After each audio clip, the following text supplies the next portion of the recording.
بسم اللہ الرحمن الرحیم۔ ہمارے سامنے یہ جو ہے وہ ایک سر ہے بکرے کا، جس سے جو ہے وہ حلال کیا گیا، کاٹا گیا۔ ہم نے یہ دیکھنا ہے کہ کیا یہ صحیح شرعی طریقے سے حلال کیا گیا یا نہیں کیا گیا۔ ہم نے گزشتہ فقہی مسئلے میں یہ بیان کیا تھا کہ 4 رگیں جو ہیں وہ کاٹنا ضروری ہوتے ہیں، جس میں سے ایک سانس کی نالی ہے، ایک خوراک کی نالی ہے، اور جو اس کے 2 آس پاس جو ہیں وہ موٹی رگیں ہیں وہ کاٹنا ضروری ہوتا ہے۔ اور سید خوئی علیہ رحمہ اور سید سیستانی نے یہ لکھا کہ اس کے کاٹنا تبھی یقینی ہو سکتا ہے ماہرین کے مطابق کہ جب یہ جو سانس کی نالی کے اوپر ایک ابری ہوئی جگہ ہوتی ہے اس کے نیچے سے کیا ہے کاٹیں گے،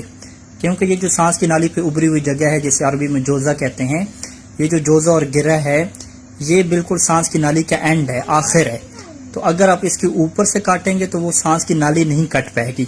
اور سانس کی نالی جب نہیں کٹ پائے گی تو اس کے جو پیچھے خوراک کی نالی ہے اور جو 2 رگیں ہیں وہ بھی نہیں کٹ پائیں گے، کیونکہ وہ بھی یہاں پہ اینڈ ہو جاتی ہیں، ختم ہو جاتی ہیں۔ تو کچھ کسائی جو ہیں وہ یہ بچت کرتے ہیں کہ بھئی یہ جو سر ہے اس کے ساتھ گوشت نہیں آنا چاہیے، تو وہ کیا بالکل یہاں سے کاٹتے ہیں، تو اس وجہ سے وہ جانور کیا ہو جاتا ہے، حرام ہو جاتا ہے۔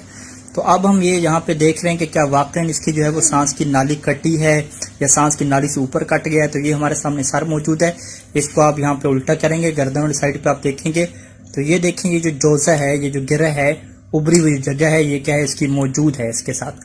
یعنی جب یہ اس کے ساتھ موجود ہے تو اب ہم یہ کہہ سکتے ہیں کہ اس کے نیچے سے کیا کاٹا گیا ہے، یہاں سے، تو یہ کیا ہے گردن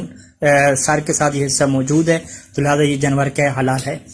اور یہاں پہ بہتر یہ تھا کہ مزید کیا یہاں سے نیچے سے کاٹا جاتا تاکہ یہ اور حصہ کیا ہے اوپر رہ جاتا اور یقینی صورتحال ہو جاتی۔ اب یہ جو آپ یہ جو جوزہ دیکھ رہے ہیں، گرہ دیکھ رہے ہیں،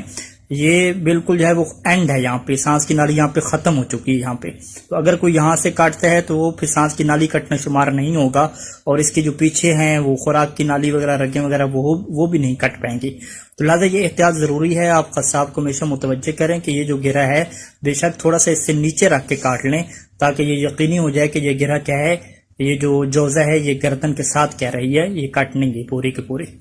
وصلی اللہ علی محمد وآلہ اجمعین۔